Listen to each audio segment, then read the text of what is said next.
안녕하세요. 김보영입니다. 살면서 고민이 생겼을 때 어떤 문제에 대해서 다른 사람들은 어떻게 생각할까 궁금할 때 어떻게 하시나요? 우리는 보통 다른 사람에게 조언을 구하는데요. 프랑스의 철학자 데카르트가 이런 말을 했습니다. 좋은 책을 읽는다는 것은 과거의 가장 훌륭한 사람들과 담소하는 것과 같다. 보다 나은 방법을 찾기 위해서 좋은 책을 읽는 것도 방법이 될 것 같습니다. TV 도서관에 가다 시작하겠습니다.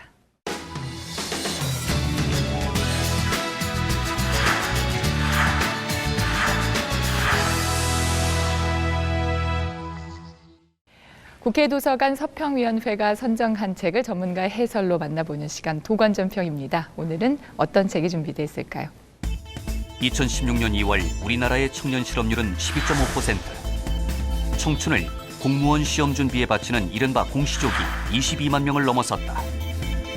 2015년 8월 경제활동 부가조사 결과에 따르면 비자발적 비정규직 청년 45만 8천 명과 니트족 19만 8천 명까지 포함할 경우 사실상 실업 청년은 179만 2천 명으로 체감 실업률은 34.2%에 달한다고 한다. 이는 비단 한국만의 문제는 아니다. 전 세계 청년 실업률 역시 13%를 상회하며 EU 소속 국가의 3분의 2는 20%를 넘어섰다. 이는 인류 역사상 최악의 수치이며 지구촌은 글로벌 청년 실업 위기에 직면해 있다. 장기 청년 실업으로 야기되는 사회 경제 비용은 지속적으로 증가하며 경제의 잠재 성장률을 잠식한다. 만약 우리가 청년 실업 문제를 최우선 과제로 삼아 즉각 행동에 나서지 않는다면 오늘날 청년들은 평생 지울 수 없는 상처를 입고 일터에서나 사회에서나 소외받는 실업 세대로 불리게 될 것이다. 전 세계 국가들이 직면한 가장 난해한 문제, 청년 실업을 타개할 방법은 무엇일까? 미래를 책임질 청년들이 취업 전선에서 밀려나 임시직으로 일용직으로 내몰리고 있는 현실, 과연 누구의 잘못인가? 청년 실업 미래 보고서는 청년 실업의 근본 문제를 고민하고 해소하고자 노력하는 개인과 기업, 단체, 학교, 정부 등의 선도적인 정책과 사업 130여 가지를 소개하며 그중 성과가 큰 사업에 대해서는 자세한 사례 연구로 다루고 있다. 인적자원과 노동시장 분야에서 명성을 얻고 있는 피터 보겔 박사의 책 청년 실업 미래 보고서에서 청년 실업을 타개할 해법을 찾아보자. 오늘 도관전평이 선정한 책은 청년 실업 미래 보고서입니다. 책 이야기 함께해 주실 두 분 모셨는데요. 먼저 이원재 희망제작소 소장님 나오셨습니다. 안녕하세요. 네, 안녕하세요. 네, 사회학자 옥찬호 박사님 함께 자리해 주셨습니다. 안녕하십니까. 반갑습니다. 최근 전 세계를 집어삼키고 있는 거대한 블랙홀이죠. 청년 실업 문제 원인과 해법을 제시한 책 청년 실업 미래 보고서 오늘 함께 얘기해 볼 텐데 두 분 책 읽으셨죠? 네, 먼저 어떻게 읽으셨어요? 네, 저는 일단 아주 실감 났고요. 이게 영문 제목이 제너레이션 잡리스거든요. 이 우리나라 말로는 좀 미래 보고서라고 해서 좋게 돼 있는데 네. 원래 제목은 좀 암울합니다. 그러니까 실업 세대 이런 뜻이죠. 어떻게 보면은 우리나라뿐만 아니라 우리나라에서 청년 문제가 심각하다고 하지만 전 세계적으로 선진국들이 다 비슷한 문제를 겪고 있구나. 위안을 받았다고 하면 네. 좀 너무 역설적인가요? 그리고 한편으로는 굉장히 구체적이고 실용적인 해결책들을 저자 나름대로 여러모로 제시를 하고 있습니다. 네. 별로 실효성이 없는 것도 있을 수 있고 우리나라에서는 하지만 그래도 여러 가지 고민을 해가지고 대안을 구체적으로 모색을 해봤다는 게 네.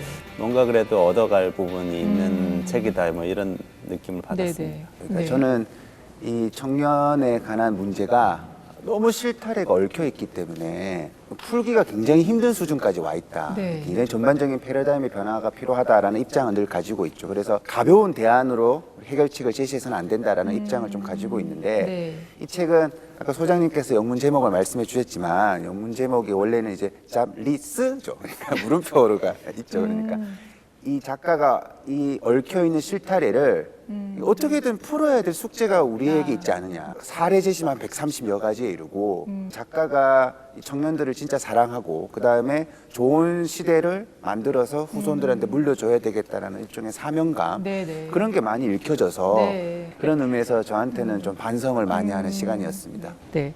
청년 실업 문제는 우리나라에서 워낙 심각한 문제로 뭐 많이 알려져 있지만 정말 아까 소장님 말씀하신 대로 비단 우리나라만의 문제가 아니라 좀 세계적인 문제구나 하는 걸 책을 읽는 내내 느낄 수가 있었는데 세계 국가들의 청년 실업 문제가 어느 정도 심각하다고 책에 나와 있나요?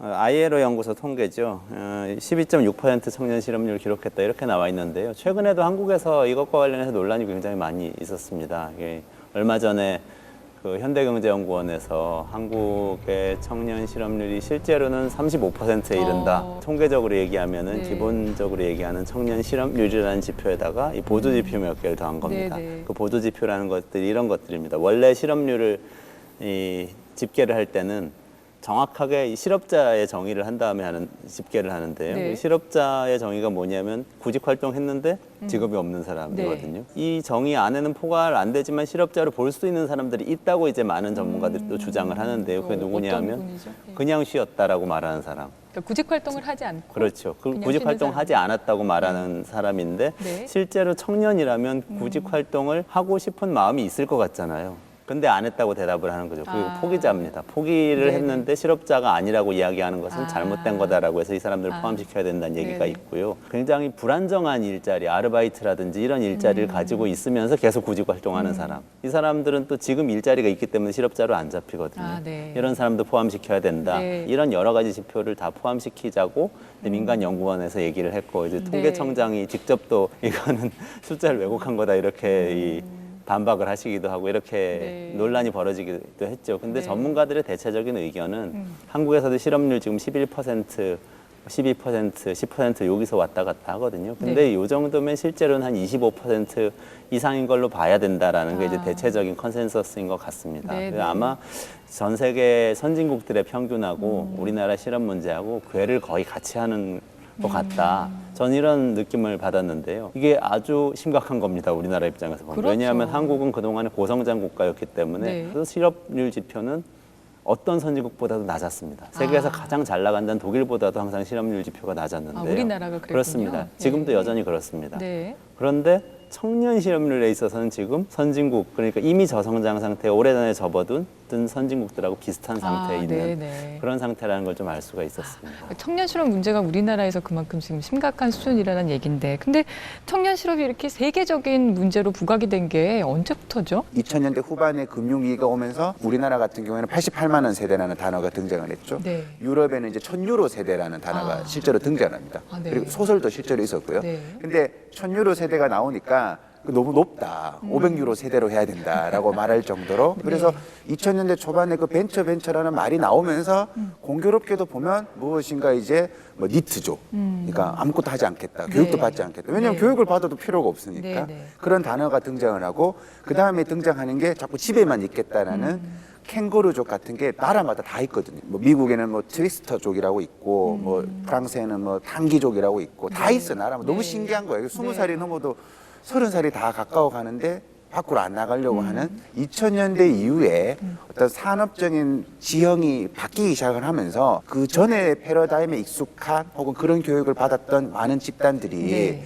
양질의 일자리를 얻지 못하게 되는 상황이 전 세계적으로 발생하고 있다고 볼 수 있습니다. 그런데 이게 젊은이들이 이렇게 실업을 겪는 이유에 대해서 이제 저자인 피터 보겔 박사가 분석을 했는데 두 가지 측면으로 분석을 했더라고요. 수요적인 측면과 공급적인 측면으로 나눠서 설명을 했던데 이제 먼저 수요적인 측면을 좀 살펴볼까요? 이제 저성장 이 경제가 도래를 했는데 네. 그러니까 수익이 나지 않으니까 기업에서는 노동자를 어떤 식으로든 감축을 시키거나 같은 돈을 주고 더 많은 사람을 고용, 즉 비정규직 같은 네. 거예요. 더 나아가서 이제 비정규직으로 들어오더라도 이 친구가 굉장히 또 인재이길 바래요. 굉장히 이 사람이 높은 어떤 스펙을 가졌다고 해야 될까요? 일자리 자체가 줄어든 것도 있지만 네. 그 작은 일자리도 굉장히 무슨 슈퍼맨 같은 사람만 뽑으려고 하니까 네네. 흔히 말하는 평범하게 학업을 마친 사람들은 굉장히 보면 어디 갈 데가 없는 그런 상황이 왔다고 볼 수 있을 것 같습니다. 그때 수요적인 측면이라는 건 다시 말해서 이제 기업의 입장을 얘기하는 것 같아요. 그러면 공급적인 측면에서 본다면 어떤 것들을 원인으로 볼 수가 있을까요? 저자는 이제 대체로 이 주류 경제학의 시각을 많이 따르고 있는데 네. 주류 경제학에서는 이제 미스매칭 이론이라고 해서 네. 노동의 공급하고 수요가 안 맞는 게 실업의 원인 중에 중요한 원인으로 봅니다. 네. 그랬을 때 이 공급 측 원인이라는 건 주로 교육 훈련입니다. 학교에서 교육받는 것과 노동시장에 가서 써먹는 것 사이에 시차가 발생을 하는데요. 네. 경제 환경이 급변하면 네. 이 시차가 굉장히 큰 영향을 주죠. 네. 교육은 받았는데 나가보면 쓸모가 없어진 거예요. 시간이 너무 지나버려서. 네네. 기업에게 걸맞은 숙련을 갖추지 못한 상태로 아. 이 학생들이 졸업하고 노동시장으로 간다. 이것이 네네. 공급 측면의 문제인데요. 아, 네. 여긴 근데 수요 측면의 문제가 같이 얘기가 될 수밖에 네. 없어요. 왜냐하면은 기업 측도 사실은 사람을 뽑아서 교육 훈련을 시켜서 투자를 하면서 네. 길게 끌고 가는 것이 원래는 과거의 모델이었거든요. 근데 장기적 시각을 기업들도 잃어버린 거죠. 저성장 상태이고 미래가 불확실하고 이러다 보니까 당장 뽑아서 써먹을 수 있는 사람들을 원하는. 원래 이제 근데 기업의 경영학에서 인적 자원 이론의 기본은 5년 뒤, 10년 뒤에 써먹을 수 있는 사람을 뽑아서 투자해가지고 키워서 쓰는 거거든요. 수요 공급 측면 다 불안정해지면서 이게 미스매칭이 굉장히 심각해졌다. 이렇게 볼 수 있을 것 같습니다. 두 분의 말씀을 듣다 보니까 이게 일종의 악순환이로군요. 이제 기업에서는 스펙이 좋은 구직자들을 원하고 이제 거기에 맞추다 보니까 또 공급자적 측면에서는 계속 학교에 남아서 공부를 하고 스펙을 쌓아가고 그런데 그 공부가 뭔가 실무에는 딱히 필요가 없는 공부이고 단순히 청년 실업의 문제가 그냥 뭐 일자리가 없다 이런 것이 아니고 우리가 흔히 말해서 3포 세대에서 M포 세대로 가는 게 그 3포 세대까지는 약간 물질적인 거였다라는 거죠. 뭐 내 집, 결혼, 출산 이런 개념인데 그 이후부터는 이제 보면 어떤 인간이 자기 의지에 따라서 달성할 수 있다고 믿는 인간적인 관계가 그 책에서도 저자가 건전한 심리사회적 발달을 저하시킨다라는 표현을 쓰는 거죠. 그러니까 기본적으로 내가 좋은 인간관계를 맺고 다양한 경험을 하는 것은 인간의 마치 본성처럼 해석이 되어 왔는데 이게 경제 위기가 와버리니까 그거마저도 다 포기해버린다라는 거죠. 그런 사람들이 나중에 과연 사회적인 관심을 가지면서 시민으로서 성장할 수 있을까에 네, 대한 네. 걱정이 굉장히 많은 것이 네. 사실입니다.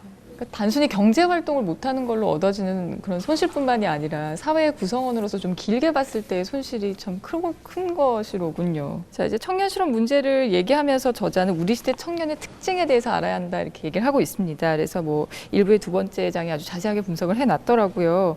특히 이제 청년 세대를 디지털 원주민이다 이렇게 표현을 하기도 했어요. 공학 박사가 쓴 책이잖아요. 네, 네, 네. 그런데 그래도 굉장히 따뜻한 것 같아요. 왜냐하면은 청년 세대 특징을 이해를 하려고 여러 가지를 이렇게 본인 시각으로 네. 이렇게 적어놨는데요.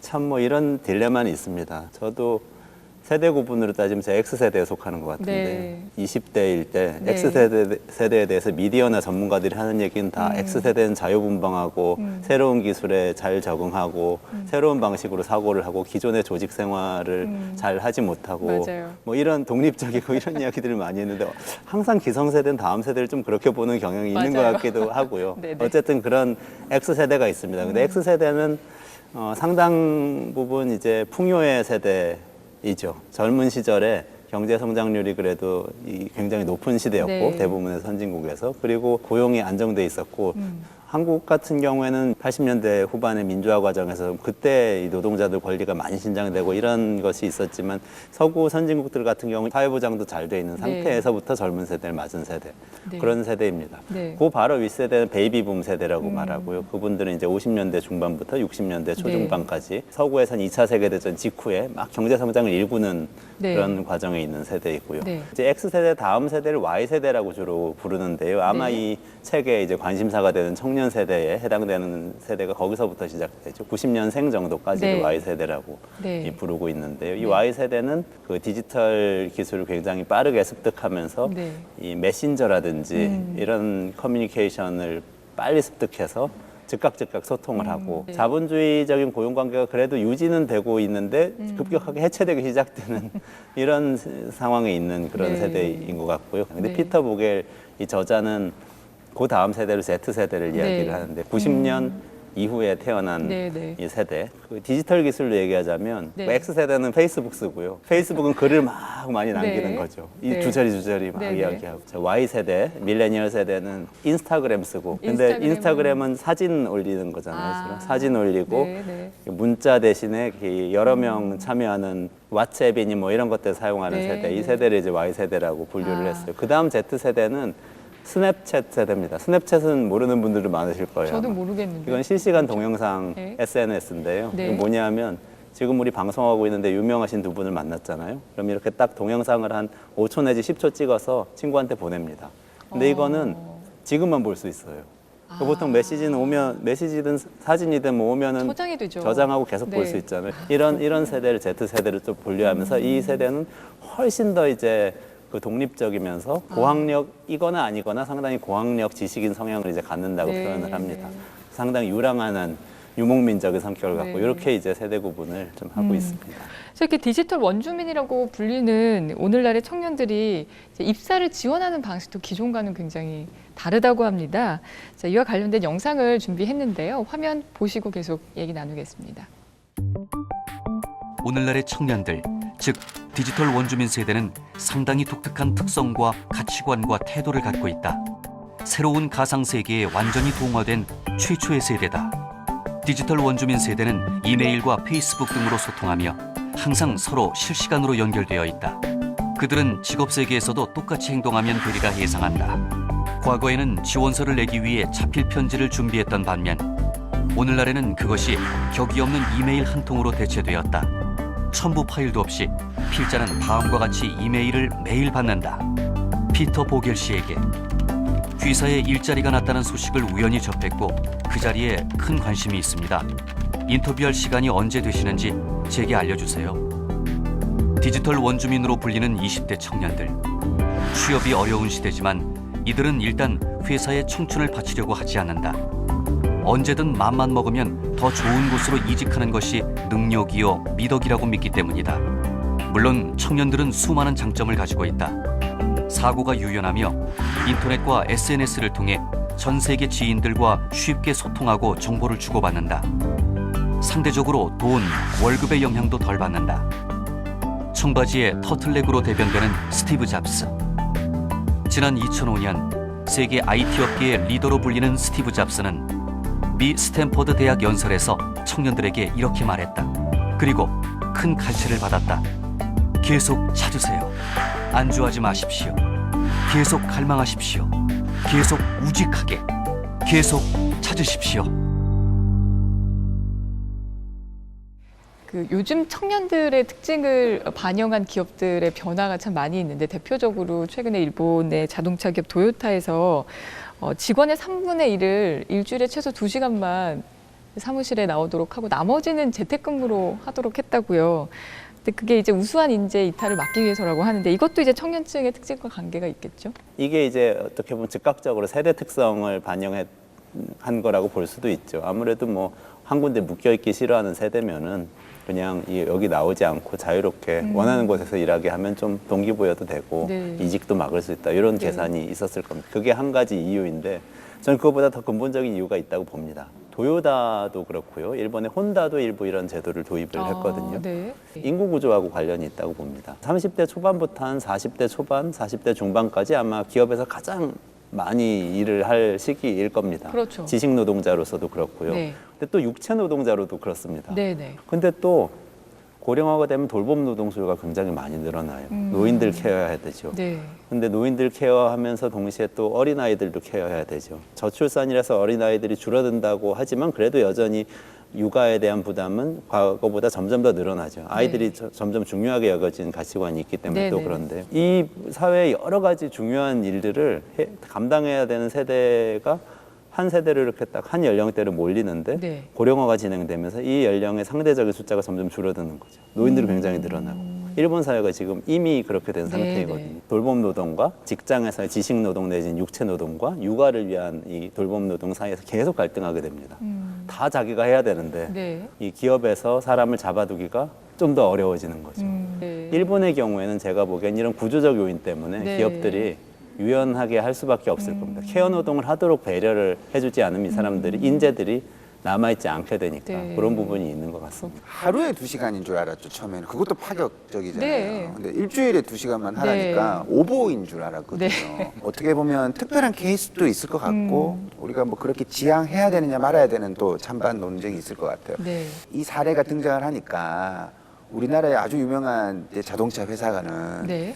그 근무 시간을 철저하게 지킨다라는 사내 방침이 떨어져서 네. 그 이제 점심시간 때 12시 전까지 그 나가지를 못하는 거예요. 네. 그래서 11시 59분에 막 그 1층에 막 네. 엄청난 사람이 대기하고 있다가 갑자기 네. 12시에 함께 밥 먹으러 쫙 가는 이제 네. 그런 사진이 나와서 네, 이제 네. 비교가 되기도 했었거든요. 네. 근데 지금 이 도요다의 사례는 굉장히 이제 말씀하신 대로 좀 파격적인 사례이긴 합니다만 최근에 이제 전 세계 노동시장에서 어쨌든 일련의 변화는 계속해서 나타나고 있습니다. 뭐 일자리를 포함해서 고용 형태라든지 일터라든지 업무 방식도 계속해서 변하고 있고요. 특히 이제 노동을 위해서 이주를 하는 그런 경우들도 굉장히 많아졌어요. 처음에는 저개발 국가에서 돈을 벌기가 어려운 사람들이 선진국으로 이주하는 네. 흐름이 이제 네. 노동 시장에서의 이제 국제적인 이동이었어요. 네. 지금도 난민 사태 같은 걸 보면 이제 시리아 난민들이 독일로 가는 거 이런 것들 보면 이제 그런 것들이 남아 있죠. 네. 최근에는 어떤 일이 벌어지고 있냐면 이 선진국들 다 실업이 심각하고 청년들이 일자리가 없는데 일자리가 없는 게 이들은 반드시 소득 문제는 아니거든요. 네. 소득은 상당히 사회보장이 잘 돼 있고 교육이 유럽 국가들은 무상인 경우가 많고 하기 때문에 괜찮은데 그런데도 청년들이 다른 나라로 이동을 해서 일을 찾는 경우들이 있어요. 한국에도 많은 이제 유럽이나 미국의 청년들이 사실 와 있고요. 네. 근데 이것은 저는 이렇게 해석을 합니다. 소득의 문제라기보다 자기 나라에서 사회적 역할을 찾아주지 못하고 있는 측면이 있는 것 같아요. 예전에는 일자리라는 방식으로 이렇게 사회적 역할을 딱 부여해서 오면 고용계약 맺고 네가 하는 일은 이만큼 가치 있는 거니까 거기에 대해서 보상 주고 이렇게 해서 딱 관계를 맺어줬는데 네. 이게 없어지니까 다른 나라를 자꾸 기웃거려 네. 보는 거죠. 근데 가면 거기에는 역할이 있거든요. 한국에 오면 최소한 영어를 가르칠 수 있다거나 네, 네. 이런 뭐 그런 개도국에는 여전히 중국이나 인도에는 일자리들이 새로 만들어지고 있는 것들이 있고요. 네. 성장을 하고 있습니다. 네. 그런 역할을 찾아서 이주하는 청년들이 늘어나고 있는 현상. 그걸 이제 최근에 노동의 국제적 이동에서는 좀 주목할 만한 경향인 것 같습니다. 네. 자, 지금 이제 청년 실업 문제가 왜 발생하는지 또 청년들이 살아갈 세상 또 일자리는 어떤 변화를 겪고 있는지를 다룬 책 청년 실업 미래 보고서를 가지고 얘기 나눠보고 있습니다. 이렇게 얘기를 나누다 보니까 좀 이렇게 답답한 마음이 드는 것 같아요. 하지만 청년 실업을 그럼에도 불구하고 낮게 유지한 나라들이 있죠. 이제 이런 나라들을 살펴보면서 우리가 또 해결방을 찾을 수도 있죠. 독일이나 네덜란드, 스위스 이런 곳들이 청년 실업 문제가 좀 비교적 낮은 국가들이라고 하는데 독일, 네덜란드, 스위스가 교육 시스템이 똑같습니다. 독일, 네덜란드, 스위스는 초등학교 졸업하면 바로 직업학교로 가느냐, 네. 인문학교로 가느냐가 네. 나눠집니다. 인문학교로 가는 퍼센티지가 조금씩 다른데 10%, 20% 정도. 아, 인문학교로 가는 쪽이 오히려 조금 더 낮은가요? 굉장히 낮습니다. 네. 인문학교는 이제 좋은 대학을 가고 네. 엘리트 코스로 가는 거죠. 그리고 직업학교, 중고등학교 다닐 때부터 기업들과 함께 교육을 합니다. 지역의 상공회의소라든지 네. 이런 곳들이 나서서 네. 우리 지역에는 이런 기업들이 있는데 여기서 한번 배워보자. 그래서 고등학생들이 기업에 가서 그냥 일을 합니다. 근데 이게 일을 하는 것 같아 보이지만 일은 아니고요. 교육입니다. 그래서 가면 이 기업에 있는 사람 중에 교사를 지정을 해서 네. 교사가 일을 이렇게 지도를 하면서 네. 뭐 평가도 하고 이렇게 수업을 진행을 하는 거죠. 그래서 일종의 숙련의 미스매칭 문제를 해결하는 대부분의 노동자들이 갖게 되는 직업을 갖는 사람들은 이렇게 중고등학교 때부터 준비한다는 특징이 있습니다. 이게 우리나라하고 가장 대표적으로 차이가 나는 지점인 것 같아요. 우리나라 같은 경우는 뭐 대부분 다 대학을 가잖아요. 이게 사실상 국가의 어떤 나라의 철학의 문제겠죠. 이 책에서 보면 설문조사를 했어요. 하니까 유럽 청년들한테 너 어디서 일할래 물어보니까 우리는 뭐 글로벌하고 나가면 뭐 굉장히 그게 무슨 뭐 자기 경험을 넓힌다 그러지만 우리 집 근처가 제일 높아요. 그 설문조사를 해보면 네, 그 다음에 우리 동네, 네. 그 다음에 그나마 우리나라 정도지 네. 벗어나는 거는 두려운 거죠. 네. 그래서 이 많은 사람들이 지금 노동을 이렇게 벗어나는 이유는 네. 저기에 꿈을 찾아서가 아니라 여기에 꿈이 없기 때문인 거죠. 여기에 꿈이 없다라는 거죠. 그러면 왜 국가 철학이, 사회의 철학이 여기에서 교육받은 사람이 평범하게 여기에서 꿈을 달성할 수 있도록 네. 도와줘야 되거든요. 네. 그래서 아까 말씀하신 것처럼 이 독일 같은 경우가 가장 여기에서 자주 등장을 하게 되는데 우리가 쉽게 표현을 해서 인문계 고등학교를 가지 않아도 굉장히 안정적인 중산층으로 사는 거예요. 그러니까 네네. 그게 꿈인 거예요. 그러니까 네. 교육의 목표 그리고 그 목표라는 것은 교육을 받은 사람이 사회에 굉장히 여러 자리에 골고루 안정하게 배치하는 기능까지 연결을 해주는 그 지점에서 제가 볼 때는 언급되는 사례와 유럽의 다른 나라들의 차이이기도 하고 우리나라하고의 차이이기도 네. 한 거죠. 독일이나 스위스에서도 김나지움이라고 해서 네. 고등학교인데 인문 고등학교죠. 배운 사람들은 김나지움 보내고 싶어요, 아이들을. 그런데 경쟁이 치열하죠. 네. 못 가는 경우도 있습니다. 네. 근데 여기서 결정적인 차이는 뭐냐면 못 가면 자존심이 상해요. 하지만 먹고 사는 문제는 거의 비슷합니다. 구조적인 차이가 있어요. 격차가 훨씬 적다는 거. 네네. 그다음에 일자리의 안정성이 특히 이제 그 우리가 생각하기에 질이 낮다고 생각하는 일자리의 안정성이 훨씬 높다는 거. 이런 이제 구조적인 차이가 있기 때문에 네. 이게 가능하다. 저는 이렇게 네. 생각을 합니다. 이렇게 해외 사례들을 보면서 우리가 해결 방안을 계속해서 만들어 나갈 수가 있을 텐데 책에 보면은 이런 청년 실업을 타개할 대책들이 제시되어 있습니다. 근데 두 분 여기 책에 있는 수많은 대책들 중에서 혹시 좀 눈길을 끈다, 마음에 간다. 그러니까 흔히 말하는 그 견습제도라는 것을 좀 되게 구체적으로 설명을 해 주시는 거죠. 네. 아까 말씀하신 것처럼 사실상 그 격차를 줄여 놓으면 내가 어떤 직업을 선택을 하더라도 뭔가 이제 박탈감이 적게 들고 하는 거는 예를 들어서 기술직으로 가게 되었을 때 진짜 역량이 높은 거죠. 아주 어릴 때부터 체계적으로 공부를 시켜 놓으면 그것이 굉장히 보면 이제 실제로 역량에서 굉장히 전문성을 발휘를 하게 되는 거거든요. 네, 네. 근데 이 견습제도라는 게 보면 우리나라는 대학이 있고 그다음에 기업에서는 인턴 제도 정도로서 근데 그 인턴이 뭐냐면 사실상 밑바닥 일 얼마나 잘하느냐를 보는 개념이에요. 얘가 복사시켰는데 과연 잘하나 뭐 불만 없냐라는 게 있는데 여기서 등장하는 스위스 사례라는 거 보면 그 굉장히 국가가 체계적으로 관리를 해서 하루에 2-3시간씩 일을 하고 그 외에는 또 다른 공부를 하도록 해주고 그 안에 정말 직무적인 것을 배우게 네, 해주고 네. 그다음에 그런 사람을 고용을 해줄 때 그 기업에 지원을 해주고 우리는 그러니까 대학과 기업에서 알아서 다 하는 거를 국가가 그 사이에 개입을 해가지고 굉장히 체계적으로 네, 네. 그것을 관리를 하고 네, 있다라는 거죠. 네. 그러니까 그 기업에서 또 만족도가 굉장히 높아질 수밖에 없고 사람의 역량을 제대로 키워주면서 마련하고 있지 않은가 이런 생각이 들었습니다. 박사님은 견습제도를 꼽았고 소장님은 어떤 거 있어요? 짧게 소개해 네, 주시면. 저는 아까 좀 말씀드렸던 독일의 네. 직업교육 네. 이거 이제 좀 볼 필요가 있다고 네. 생각하는데요. 네. 한국의 4년제 대학 진학률이 지금 50% 조금 안 될 겁니다. 그 정도 되는데요. 뭐 2년제, 3년제 합치면 뭐 70%, 80%가 된다고 하는데 4년제는 그렇고 독일이 4년제 대학 진학률 40%거든요. 큰 차이는 안 나요. 그런데 독일은 곧 20대의 4년제 대학 진학률은 20%입니다. 그러면- 그러니까 김나지움 가고 바로 가는 사람들은 20% 네. 정도밖에 안 되는 거예요. 이후에 대학을 다시 이후에 가나요? 평생 교육 차원에서 네, 가는 네, 거죠. 그러니까 네. 이렇게 이 교육을 설계를 할 때 실제 직업에 필요한 교육을 받는 것하고 고등교육 받는 거하고 약간 저는 분리를 해서 네네.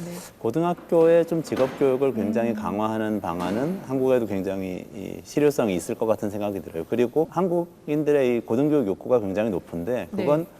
평생학습 차원에서 뭔가 생애 언젠가는 할 수 있도록 설계가 되면은 저는 훨씬 나아질 것 같다는 그런 네. 생각을 했습니다. 자, 여러 대책에 대해서 이 저자가 소개를 하고 있는데 이 책에서 나온 사례나 우리나라에서 도입된 뭐 청년 실업 타개 정책들이 있다면 뭐가 있을지. 이 책은 한국 사례는 없는데요. 네. 제가 접목해서 본 게 한 가지 있었습니다. 네. 유럽연합에서 청년 보장 제도라는 것을 하고 있더라고요. 아, 저도 청년 처음 보장 알게 제도. 됐습니다. 네. 그래서 여기에는 어떤 것들이 포함되어 있냐면 뭔가 새로운 일을 시작을 한다면 그 사업비를 지원을 하는데 사업비뿐만 아니라 생활비를 같이 지원을 합니다. 아. 생활비를 우리 돈으로 따지면 월 한 50만 원 가까이 되는 것 네네. 같은데요. 그게 최근에 이 서울시에서 이야기했던 청년 보장, 청년 활동 지원금이라는 걸 발표했는데 그게 네. 청년 수당이라고 언론에 보도가 되면서 아. 굉장히 논란이 됐죠. 네네네. 논란이 되고 지금 뭐 중앙정부하고 약간 갈등이 네. 있어서 네. 추진이 될지 안 될지 약간 불확실한 이런 상태인 것 같은데 그것하고 시스템이 비슷합니다. 네. 그러니까 이 핵심은 뭐냐면 그 새로 시도하는 사람이 일단 일정한 기간 동안 먹고 살 수 있도록 여유를 준다는 거거든요. 불안은 없는 상태에서 뭔가 새로운 시도를 여러 가지 해볼 수 있는 여지를 준다. 이런 점에서 좀 네. 눈에 띄었습니다. 그러니까 네네. 그 유럽연합의 청년 보장제하고 서울시의 청년 활동 지원금, 청년 보장 플랜 이게 좀 매칭이 되면서 이게 좀 유력한 좋은 아이디어가 될 수 있지 않을까 이런 생각을 했었습니다. 이 여기에 나오는 사례들을 우리나라에 딱 적용시키려고 네. 할 때마다 머릿속에 네. 이게 한국에서는 안 돼. 아. 이게 왜냐하면 뭐 공과 민이, 공공기업과 민간기업의 협력, 뭐 기업과 노동자 협력, 요 협력이 되려면 전반적으로 사회 철학적으로 우리가 공공적인 가치를 추구한다라는 것이 좀 바닥에 놓여 있어야 되거든요. 네네. 근데 이제 우리나라는 뭔가 이제 지원금, 그러니까 뭔가 이렇게 뭐 거저준다, 약간 노력하지 않고 받는다 그런 개념들이 굉장히 많아서 성남시 같은 경우에도 굉장히 구체적으로 이제 실행을 하려는 단계고 서울시도 마찬가지로 이제 벤치마킹을 하고 있는데 좀 안정적으로 지원금을 주면 스스로가 다른 데 눈을 돌리면서 다른 데 역량을 키워 나가면서 우리 어떤 시장적인 그런 수익이 나오는 지형들이 더 다양해질 수밖에 없지 않은가라는 측면에서 놓고 본다면 직접적으로 청년들에게 지원금을 주는 제도가 어떤 네. 의미든 좀 눈에 띄는 정책이라고 생각이 듭니다. 끝으로 청년 실업이 이제 청년들의 문제만이 아니라 좀 사회적인 문제다라는 얘기 계속해서 우리가 얘기 나누고 있잖아요. 그래서 교육기관도 그렇고 기업들도 그렇고 청년들을 위해서 해야 할 일들이 참 많이 있을 것 같습니다. 대학과 기업은 각각 어떤 역할을 하면 좋을지 소장님께서는 기업의 역할, 박사님께서는 교육의 역할, 대학의 역할 이렇게 얘기해 주시면 좋을 것 같아요. 네, 저는 독일, 네. 스위스, 네덜란드의 직업교육을 보면서 제가 상당히 이제 인상 네. 깊게 네. 이 감명 깊게 그 사례를 봐서 뭐 네. 그렇기도 한데요. 네, 네. 기업이 이런 얘기 하면 안 됩니다. 이런 얘기 우리 굉장히 많이 듣는데요. 요즘 졸업해가지고 나오는 학생들이 기업에서 일을 시킬 수 없는 상태로 졸업을 한다. 이런 얘기 하면 안 되죠. 기업에 필요한 숙련은 기업이 만들어야 하는 거죠. 네. 한 기업이 혼자 만들기 어려우면 기업들이 함께 만들어야 되고 그래야 이제 산업이 유지되는 거거든요. 독일처럼 상공회의소, 정경련, 경총 이런 데들이 뭐 하는 곳인가요? 그런 곳들은 기업의 이익을 대변하는 곳이지 않습니까? 근데 기업의 이익을 무슨 때 되면 성명서 발표하고 이런 걸로 대변을 한다고 대변이 되는 것이 아니고요. 네. 장기적으로 일할 인재들이 지속적으로 공급될 때에 저는 그게 더 중요한 기업의 이익이 대변되는 거라는 생각이 들어요. 필요한 숙련이 있다고 하면 그것을 갖추도록 특히 대학보다는 저는 고등학교에 가서 같이 일을 해서 네네. 키워서 인재를 받아들여서 10년, 20년 같이 갈 사람들을 만드는 일고 같이 할 수 있으면 좋겠다는 생각이 들고요. 그러려면은 이 교육 쪽에서 좀 열려야 되는데 사실 요즘 많이 열릴 여지들이 있습니다. 진로 교육도 많이 늘어났고 자유학기제도 있고요. 조금씩 네. 늘고 있습니다. 아직 네. 제한적이지만 그런 것들을 이제 매개하고 이 기획할 수 있는 곳이 저는 또 지방자치단체인 것 같습니다. 지역에 있는 그 자원들 연결을 해서 지역의 학생들이 기업이라고 해서 뭐 꼭 대기업이 아니고 지역의 일터로 갈 수 있는 어떤 이 시스템을 만들어주는 것 그런 매개 역할도 지자체가 했으면 좋겠고 네. 이런 협업이 저는 오천원 선생님이 잘 안 될 거라고 말씀하시면 또 그렇게 협업을 안 하면 또 아예 안 될 것 같으니까 그러니까 네. 교육적인 측면에서 네. 네. 우리가 어떤 패러다임을 좀 이전하고 좀 다르게 가져가야 된다라는 거죠. 그래서 이 책의 이 결론에 현재 우리가 처한 상황에 대한 책임은 전적으로 우리가 져야 한다. 우리 후손이 물려받을 세상은 반드시 살기 좋은 곳이 될 수 있도록 가능한 한 효과적이고 효율적인 방식으로 해결책을 실행에 옮겨야 한다. 이미 널리 인용된 미국 인디언의 경구처럼 우리는 지구를 조상으로부터 물려받은 것이 아니라 후손으로부터 빌려 쓰고 있는 것이다라는 이제 말들을 쓰거든요. 그래서 우리가 이제 30년 후에 우리 후손들한테 부끄럽지 않은 얼굴을 보이기 위해서는 뭔가 보다 많은 사람들이 더 행복이라는 조건을 가질 수 있는 환경으로 가야 되지. 네. 미래는 굉장히 이제 일부만이 성공을 하니까 너가 더 특별해져야 돼라는 방식으로는 사회 전체의 행복을 가져올 수가 없다. 교육의 방향도 그런 쪽으로 흘러가야 되지 않은가라는 네네. 측면에서 네. 제가 처음에도 말씀드렸지만 어떻게든 실타래를 풀어야 되는 숙제를 우리는 다 안고 있기 때문에 세상이 갖고 있는 모든 대안들을 다 수집을 해서 우리는 적용을 한번 시켜볼 수 있는 가능성을 연구해 봐야 된다 네네. 이렇게 생각하고 있습니다. 자, 오늘 청년 실업 미래 보고서에 대해서 이야기를 해봤습니다. 톰소의 모험이라는 소설을 쓴 미국의 작가 마크 트웨인이 이런 말을 했습니다. 안전한 항구를 떠나 항해하라. 당신의 돛에 무역풍을 가득 담아라. 탐험하라. 꿈꾸라. 발견하라. 하지만 이렇게 무작정 떠나기에는 너무 험난한 세상이죠. 청년들에게 떠날 수 있는 기회와 용기를 주는 것은 결국 기성세대 몫이 아닐까 하는 생각을 해봅니다. 자, 오늘 좋은 말씀 주신 두 분 고맙습니다. 감사합니다.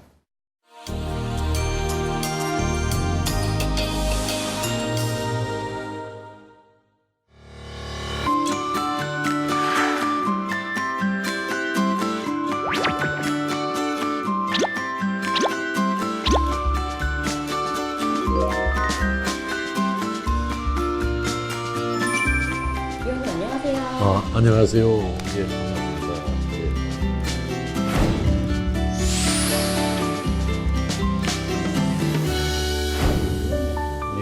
많이 엄청 많아요. 예, 제가 그 국회 교문위원장으로 선임이 됐습니다. 아마 축하하고 또 격려하는 의미에서 많은 분들이 이렇게 화분을 보내주신 것 같습니다. 그 준비를 평소에 하셨었나요? 18대 후반부 또 19대 초반에도 교과위에서 제가 일을 했었어요. 그렇기 때문에 전혀 뭐 생소한 분야는 아닙니다. 무엇보다도 지금 사교육비 문제가 굉장히 심각합니다. 그래서 공교육을 제대로 살려서 사교육 문제 해결을 해야 됩니다. 또 우리나라 전통문화 어떤 계승 발전 아주 중요한 일인데 그걸 문화산업으로 예술산업으로 하는 소위 한류산업을 육성을 해서 우리나라 좀 세계에 자랑스러운 모습 많이 알리고 국가 경제에도 보탬이 될 수 있도록 그런 한류산업 육성에도 관심을 가지고 노력을 해나갈 계획입니다.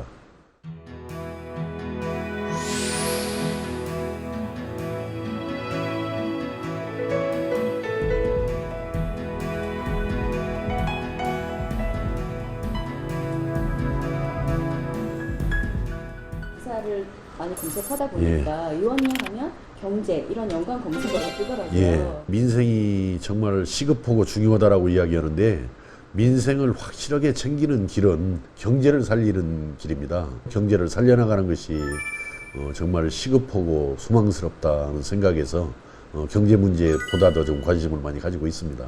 그렇다면 경제 관련해서 독서나 이런 것도 많이 하실 것 같은데. 예. 제가 최근에 아주 굉장히 좀 반가운 책을 하나 접할 수 있는 기회가 있었어요. 바로 그 경제 이 전쟁이라는 제목의 책인데 우리나라 경제 정책에 대해서 제대로 분석이 이루어져 있고 어떤 처방이 제대로 내려진 책이다.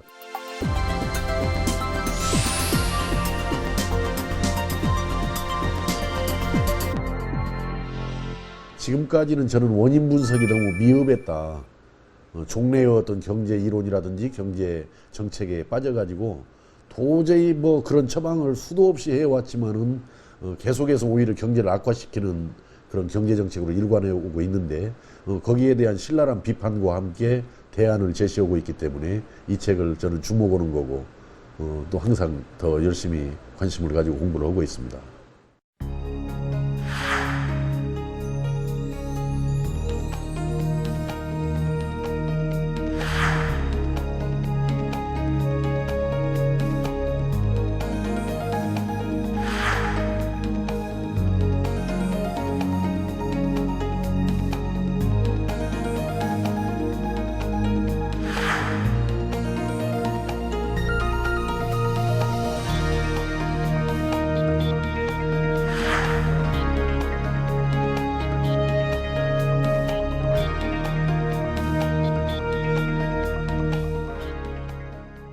요즘 경제가 어렵다 이렇게 얘기를 하는데요. 실제로 어떻게 얼마나 안 좋은지. 제2의 IMF 경제 위기 아니냐 이런 평가를 받는데 지난 8년 동안에 연평균 경제 성장률이 3%에 불과합니다.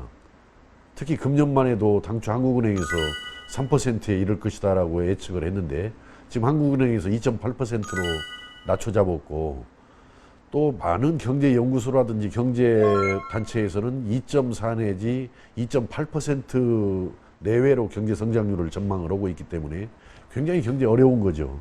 그러니까 이렇게 경제가 어려워지니까 정말 빈부격차는 더 커지는 것이고 양극화는 심화가 되는 것이고 중산층이 붕괴가 되는 거죠. 대부분의 사람들은 대외 경제 여건이 안 좋기 때문에 우리 경제가 이렇게 어렵다라고 변명하고 책임을 회피하고 있거든요.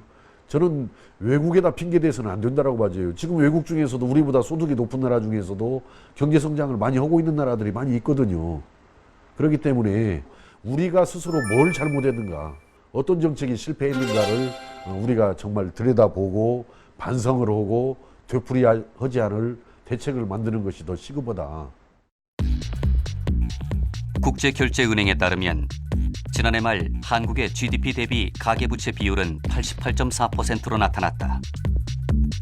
1962년만 해도 1.9%에 불과했지만 2000년 50%대, 2002년 60%대로 진입하며 가파르게 치솟아 13년째 신흥국 1위다.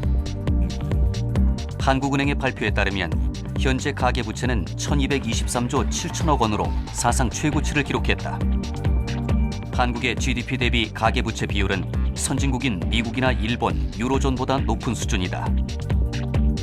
현 추세로는 가계부채 비율이 GDP를 추월할 수도 있다는 위기감도 나온다. 가계부채 문제는 좀 너무 과장된 측면이 있다고 생각합니다. 오히려 외국의 사례라든지 선진국의 사례를 보면은 가계부채가 오히려 높을수록 소득이 높고 경제가 안정되는 경우들이 많거든요. 오히려 가계부채보다는 사실은 국가부채가 더 심각한 문제인데, 지금 우리나라에서는 아주 상시적으로 재정 확대 정책, 특히 국채를 발행해서 빚을 얻어서까지라도 이 재정 확대 정책으로 일관을 했는데, 이 재정 확대 정책이라는 것은 공공 부분에서의 지출을 말하는 거거든요. 민간이 외면하는 분야에 이제 국가, 정부가 나서서 거기에다가 투자를 한다라는 거거든요. 그런데 민간이 외면하는 분야가 생산성이 높을 리가 없어요, 사실은. 그러면은 나라 전체적인 어떤 그 생산성을 보면은 당연히 생산성이 떨어지죠.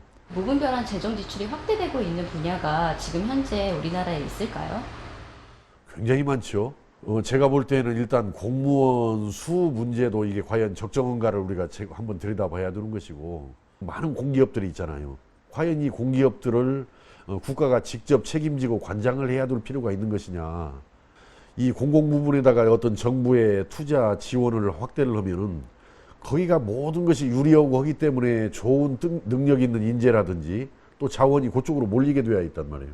어떻든 공공 부분이 확대가 되면은 민간 부분이 축소가 되거나 위축이 되고 결과적으로 국가의 생산성을 낮추는 결과로 이어지는 거죠. 그래서 어떤 안보라든지 우리 국민 생활의 어떤 최소한을 보장하기 위해서 필요한 분야가 아니라면은 저는 과감한 민영화가 필요할 때다 이렇게 생각을 합니다. 공공부문의 축소는 국제 경쟁력은 물론이고 성장 잠재력을 키우는 가장 유력한 정책 수단이다. 실제로 공공부문을 매년 5%씩 감축할 경우 잠재 성장률은 2% 이상 상승하는 것으로 추정된다. 1990년대의 뉴질랜드는 세계 금융위기의 여파로 경제난이 장기간 이어지자 신자유주의 정책을 더욱 강력히 추진했다. 그 중에서도 공무원 수를 크게 줄인 것이 성장 잠재력의 향상에 결정적인 역할을 했다. 심지어 조달청과 감옥까지 민영화하거나 민간에 위탁했을 정도였다. 그 결과 뉴질랜드의 성장률은 1993년과 1994년에 각각 5.2%와 5.3%를 기록했으며 그 뒤로는 다소 낮아졌으나 안정적인 성장을 지속했다. 안정적인 성장을 지속적으로 이어갔을 때 그 일자리는 만들어지는 겁니다. 과거에 그 독일에서 메가 ABM 정책이 있었고 또 프랑스에 일자리 나누기 정책이 있었는데 실업률 때문에 그 정책을 도입을 했는데 오히려 그러한 정책들을 도입하고 나서 실업률은 더 올라가 버렸단 말이죠. 이렇게 인위적인 일자리 창출을 하면은 그 노동의 생산성이 떨어지기 때문에 기업의 경영 수지는 악화되고 경영 수지가 악화되면은 자연스럽게 어떤 투자라든지 고용이 또 위축이 되고 그것이 경기가 부진하는 결과로 이어집니다. 그래서 그냥 일자리 그 자체에 매달려 가지고 오히려 일자리 정책 추진한 결과는 대부분 더 비극적인 상황들이 왔어요. 만약에 우리가 한 5, 6%의 경제 성장을 쭉 이루어 간다라고 치면은 비정규직 문제 다 해결할 수 있어요. 또 뭐 5, 6% 넘게 이것을 10년, 20년 가다 보면은 평생 직장 시대도 충분히 만들어갈 수가 있는 거죠. 경제의 기본기를 살려가지고 경제의 성장을 안정적으로 성장을 가져가는 것, 이것이 일자리 창출의 핵심이다, 정답이다 이렇게 보는 겁니다. 1990년대 이후 2000년대 중반까지의 미국은 경제 성장률이 그리 높은 편은 아니었다. 하지만 경기가 안정적으로 유지되어 취업자가 꾸준히 증가했고 실업률은 계속 하락했다. 반면 터키의 연평균 성장률은 미국보다 높았지만 실업률은 훨씬 더 높았다.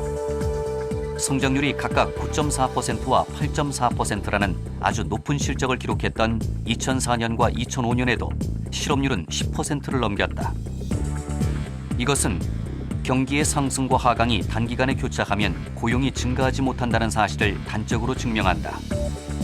경기가 상승할 때는 추가 고용이 필요하지만 경기가 금방 하강으로 돌아서면 고용이 생산 원가를 높여 이익을 줄이기 때문이다. 안정적이고 지속적인 성장은 그만큼 중요하다. 또 하나의 또 실패 원인은 고환율 정책으로 예. 얘기하고 있습니다. 예, 이게 환율을 높이면은 수출이 늘어나서 성장이 이루어질 것이다, 경제가 좋아질 것이다라는 그런 신화에 빠져가지고 고환율 정책을 쓰는 것인데, 예를 들어서 1달러에 1,000원어치 사가는 것을 1달러에 1,500원어치로 사가니까 수출이 훨씬 잘 되는 걸로 생각하는데, 결국은 바이어들이 와서 가격 낮춰달라. 그러면 가격 지배력이 없는 대부분의 중소기업들은 가격을 낮춰야 한단 말이죠. 기업들이 살아남기 위해서는 이건 가격 경쟁력에 그 환율을 높여서 가격 경쟁력만 의존해서는 안 되고 이 기업의 품질을 높여야겠구나. 디자인을 개선해야겠구나. 애프터 서비스를 개선해야겠구나. 그래서 어떤 제품의 품질 경쟁력을 확보하는 길이 결국은 수출을 늘리는 길이고 우리 기업이 살아나는 길이구나라는 것을 인식하게 만들어서 그런 시간을 가지고 기업이 어떤 품질을 높이고 어떤 서비스를 개선하는 이런 노력을 기울이도록 만들어야 한다. 그래서 이제 제조업 중에서도 지금 우리 국민소득이 성장해 가면서 그 성장된 국민소득 수준에서 견딜 만한 제조업을 만들어야죠. 부품 소재 산업 같은 경우를 집중 육성하는 것이 우리 국민소득 향상을 준비하는 길이기도 하고 또 국민소득 향상을 유지해가는 길이기도 하다. 그런데 이제 우리가 거기에서 더 나아가기 위해서는 어떤 생명산업 또 이런 문화산업, 한류죠. 이런 부분들이 아주 고부가가치 산업이기 때문에 제조업을 뛰어넘어서 어떻든 그런 문화산업으로까지 그런 한류산업으로까지 연결해 나가는 노력을 곁들이면 우리 경제 성장에 크게 기여할 수 있는 거죠. 예. 그렇다면 지속 가능한 성장률은 어떻게 해야 유지할 수 있을까? 경기 과열과 경기 과속을 사전에 예방해야 그것이 가능하다. 그래야 경기 안정이 유지될 수 있고 경기 상승도 지속될 수 있다. 분배 없는 성장은 지속 가능성이 없다. 분배가 점차 개선된 나라는 지속적인 성장 가도를 달린다. 1980년 이전까지의 스웨덴과 핀란드, 그리고 1990년 이전까지의 일본과 독일 등이 대표적이다. 이 나라들은 세계 최고 수준의 복지국가를 건설하고도 지속적인 경제 번영을 누렸다. 반면 성장의 뒷받침을 받지 못한 가운데 분배에 치중한 나라는 심각한 경제난을 겪었다. 이런 사실은 분배가 성장의 뒷받침을 받아야 한다는 사실을 일깨워준다. 분배는 성장의 목적이고 성장은 분배의 수단인 셈이다. 지속적인 성장을 위해서도 분배의 개선, 복지의 확대는 필수적입니다. 그러지 않으면은 이 유효 수요가 제대로 창출이 되지 않아 가지고 지속적인 성장이 안 되는 거거든요. 그렇기 때문에 제가 주장하는 것은 그저 경제만 성장시키고 경제를 살리자라는 이야기가 아니고 경제를 지속적으로 살려가기 위해서는 이 수순이 중요하다. 그래서 지금 현재로서는 경제를 살리는데 정말 진력을 해야 되고, 그리고 경제가 살아나면 바로 그 지속적인 성장을 위해서 분배 개선으로 복지 확대로 이어져야만이 계속해서의 성장이 가능한 것이다. 수순을 그르쳐버리면 아무리 좋은 정책도 성공하기가 어렵습니다.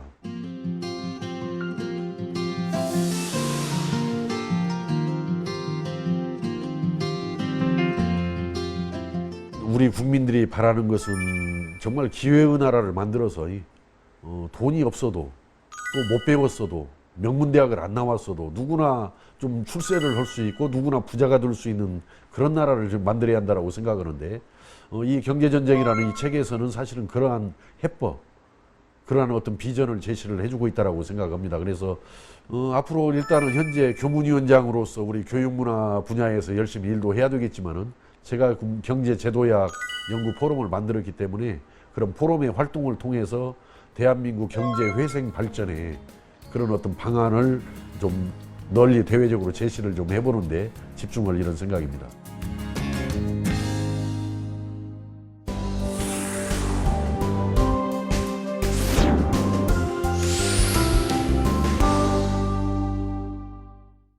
국회 도서관이 엄선한 새로 나온 책과 화제의 책들을 만나보는 시간입니다. 신간산책. 오늘은 어떤 책이 준비되어 있을까요? 최근 인터넷의 발달로 우리는 많은 정보를 쉽게 얻을 수 있게 되었고 클릭 한 번으로 편리한 서비스를 대부분 무료로 누릴 수 있게 되었는데요. 그런데 이 모든 건 정말 공짜일까요? 편리함 속에 숨겨진 충격적인 진실, 클릭, 비밀은 없다에서 만나보시죠. 이 책은 우리가 편리하게 여기는 스마트폰과 소셜미디어, 즉 온라인 네트워크를 통해 이루어지는 감시에 대해 세세히 다루고 있는데요. 이 책의 저자 브래던 제뉴어리는 트위터나 페이스북과 같은 인터넷 공간에서 사람들이 자발적으로 자신의 이야기를 하고 공유한다고 설명합니다. 이렇게 인터넷에 낱낱이 기록된 사생활 정보는 돈이 되는 데이터로 수집돼 기업의 맞춤형 광고로 사용된다는데요. 더 나아가 국가가 개인을 감시하고 통제할 수 있는 다양한 빌미를 제공한다고 합니다. 기업과 정부는 노트북 도난 방지 프로그램인 세프트 트랙과 구글의 위성사진 프로그램인 구글어스와 같은 온라인 네트워크를 통해 개인정보를 수집하고 있었는데요. 그렇다면 이런 불편한 상황을 당하지 않는 방법은 없을까요? 저자는 사용자의 활동을 추적하지 않는 검색 엔진이나 추적자를 알려주는 웹 서비스 고스터리와 같은 무료 부가 기능을 설치할 것을 조언합니다. 클릭, 비밀은 없다에서는 디지털 프로그램들이 일으킬 수 있는 폐해를 지적하고 사생활을 보호하기 위한 다양한 저항의 움직임들을 수록하고 있습니다. 최근 미술이 심리학에 적용돼 치료 기법으로 활용되고 있는데요. 미술 치료는 글자를 모르는 아이들이나 노인들뿐만 아니라 자신의 심리를 표현하지 않으려고 하는 청소년이나 성인들에게도 많은 효과가 있다고 합니다. 그림을 통해 내면을 들여다보는 시간을 가져보면 어떨까요? 처음 시작하는 미술 치료를 소개합니다. 이 책은 미술 치료의 이론과 기법에서부터 사례까지 정리한 미술 치료 입문서입니다. 미술 치료는 1961년 미국의 미술 작가 울만이 처음 사용한 용어인데요. 그림 치료가 단순히 심리를 알아내는 데 중점을 둔다면 미술 치료는 잘못된 심리를 교정하는 데 중점을 둔 치료법이라고 합니다. 이 책에서는 소아암에 걸린 아동, 비행 청소년, 가정폭력 피해 여성 등 마음의 상처를 입은 이들의 실제 사례와 함께 미술 작품들을 보여줘 이해를 돕는데요. 예를 들어 검사자에게 빗속의 사람을 그려보라는 투사 검사를 실시했을 때 그림 속 빗줄기 양은 스트레스의 강도이며 인물이 우비나 장화를 착용하고 있다면 스트레스에 적절히 대응하고 있음을 나타낸다고 설명합니다. 이 책에서는 콜라주, 데칼코마니, 점토와 같은 미술 치료에서 사용되는 10가지 기법도 소개하는데요. 미술 치료는 자존감을 높여줄 뿐 아니라 공감 가는 대화를 이끌어내는 데 도움이 된다고 설명합니다. 최근 한 조사에 따르면 직장인 10명 중에 3명은 직장 내에서 따돌림을 당한 경험이 있다고 하는데요. 따돌림을 당하는 가장 큰 이유는 아부를 못해서였다고 합니다. 자세한 내막을 일터 괴롭힘, 사냥감이 된 사람들에서 공개합니다. 이 책은 2년 동안 직장 내 문제를 연구해온 인권활동가 류은숙, 변호사 서선영, 노무사 이종희가 쓴 책인데요. 일터 괴롭힘은 주로 권력이 불균형한 관계에서 반복적이고 주기적이며 지속적으로 나타났다고 합니다. 그리고 괴롭힘을 당했습니까? 하고 물을 때보다 실제의 사례를 제시하며 이런 일을 겪은 적이 있습니까? 라고 물었을 때 자신의 경험에 비추어 답을 하게 돼 신뢰도가 높아진다는데요. 이 책에서는 괴롭힘을 다룬 학술적인 내용을 쉽게 풀어 정리합니다. 또한 저자들이 직접 면담하고 조사한 사례를 중심으로 일터 괴롭힘의 유형과 사례를 상세하게 제시하는데요. 일터 괴롭힘을 법으로 규제하는 문제를 다루면서 해외 입법 사례나 국제기구의 문서를 설명하는 한편 괴롭힘을 당했을 때 이에 대응하기에 필요한 가이드라인까지 세세하게 담았습니다. 기독교에서 가장 성스러운 공간 바티칸. 그런데 바티칸이 부정부패로 얼룩졌다고 말하는 사람이 있습니다. 교황청에서 벌어지는 사상 최악의 재정부패 스캔들과 이에 맞서는 프란치스코 교황의 비밀스러운 개혁을 폭로하는 책, 성전의 상인들을 소개합니다. 이탈리아 기자 출신이자 논픽션 작가로 활동하는 저자 잔루이지 누치. 그는 프란치스코 교황이 바티칸 재정개혁을 위해 2013년 설치한 특별위원회의 비밀 문서를 손에 넣게 됐는데요. 그 안에는 온통 베일에 쌓여있는 교황청의 속사정이 적나라하게 쓰여 있었습니다. 예를 들어 성인으로 추대되는데 약 75만 유로라는 돈이 들지만 관련 거래에는 어떠한 서류도 존재하지 않는다고 하는데요. 또한 요한 바오로 2세가 교황이었던 30여 년 동안 교황청은 1338명의 복자와 482명의 성인을 선정했다고 합니다. 교황청이 돈 많은 이들을 성인으로 찍어내는 공장처럼 돌아가고 있다고 저자는 설명하는데요. 교황청 종교사업기구인 바티칸 은행이 마피아의 돈 세탁에 연루되기도 했으며 전 세계에서 가난한 이들을 위해 모으는 베드로 성금의 상당 부분이 현재 교황청의 적자를 해결하는 데 쓰이고 있다고 합니다. 프란치스코 교황은 바티칸의 부정부패를 척결하기 위해 교황청 직속 감사단을 구성하고 경제사무국 개혁기관을 만드는 등 비밀리에 개혁을 진행하고 있다고 하는데요.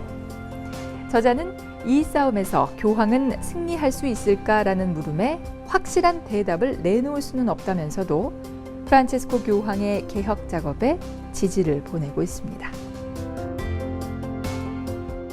이가 빠져 컵이 아닌 꽃병으로 변신한 유리잔. 그래, 넌 처음부터 컵이 아니었나 보다. 꽃병이 되려고 이가 나갔던 건가 보다. 윤서원의 낯선 곳에서 살아보기 한 구절인데요. 우리의 인생도 유리컵과 비슷한 것 같습니다. 때때로 넘어지고 깨져서 모든 것이 끝난 것만 같지만 조금만 생각을 바꾸고 시야를 넓히면 새로운 길도 만나고 또 예상치 못했던 행복까지 덤으로 얻을 수 있지 않을까요? 저희는 다음 주에 다시 찾아오겠습니다. 함께해 주신 여러분 고맙습니다. Saw the world turning in my sheets, and once again I cannot sleep. Walk out the door and up the street, look at the stars beneath my feet. Remember rights that I did wrong, so here I go. Hello, hello. There is no place I cannot go. My mind is muddy, but my heart is heavy, does it show? I lose the track that loses.